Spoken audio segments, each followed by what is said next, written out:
The universe is bustling with matter and energy.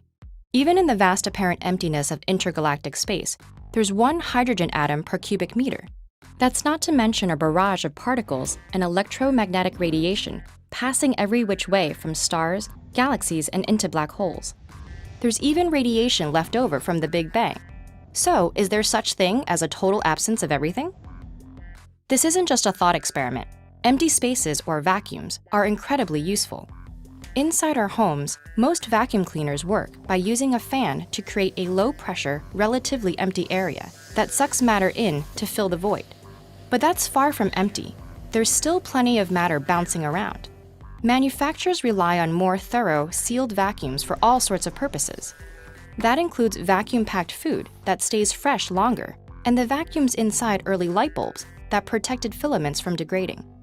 These vacuums are generally created with some version of what a vacuum cleaner does, using high-powered pumps that create enough suction to remove as many stray atoms as possible. But the best of these industrial processes tends to leave hundreds of millions of atoms per cubic centimeter of space. That isn't empty enough for scientists who work on experiments like the Large Hadron Collider, where particle beams need to circulate at close to the speed of light for up to 10 hours without hitting any stray atoms.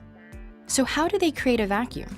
The LHC's pipes are made of materials like stainless steel that don't release any of their own molecules and are lined with a special coating to absorb stray gases. Raising the temperature to 200 degrees Celsius burns off any moisture, and hundreds of vacuum pumps take 2 weeks to trap enough gas and debris out of the pipes for the collider's incredibly sensitive experiments. Even with all this, the Large Hadron Collider isn't a perfect vacuum. In the emptiest places, there are still about 100,000 particles per cubic centimeter. But let's say an experiment like that could somehow get every last atom out. There's still an unfathomably huge amount of radiation all around us that can pass right through the walls.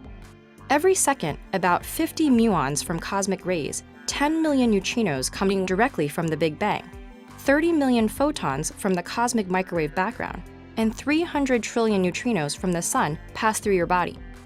It is possible to shield vacuum chambers with substances, including water, that absorb and deflect this radiation, except for neutrinos. Let's say you've somehow removed all of the atoms and blocked all of the radiation.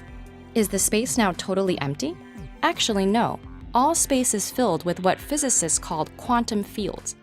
What we think of as subatomic particles, electrons and photons and their relatives, are actually vibrations in a quantum fabric that extends throughout the universe. And because of a physical law called the Heisenberg principle, these fields never stop oscillating, even without any particles to set off the ripples. They always have some minimum fluctuation, called a vacuum fluctuation. This means they have energy, a huge amount of it, because Einstein's equations tell us that mass and energy are equivalent. The quantum fluctuations in every cubic meter of space have an energy that corresponds to a mass of about 4 protons.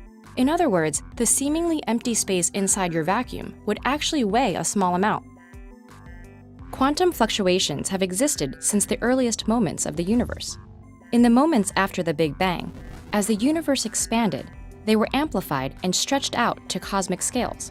Cosmologists believe that these original quantum fluctuations were the seeds of everything we see today: galaxies and the entire large-scale structure of the universe, as well as planets and solar systems.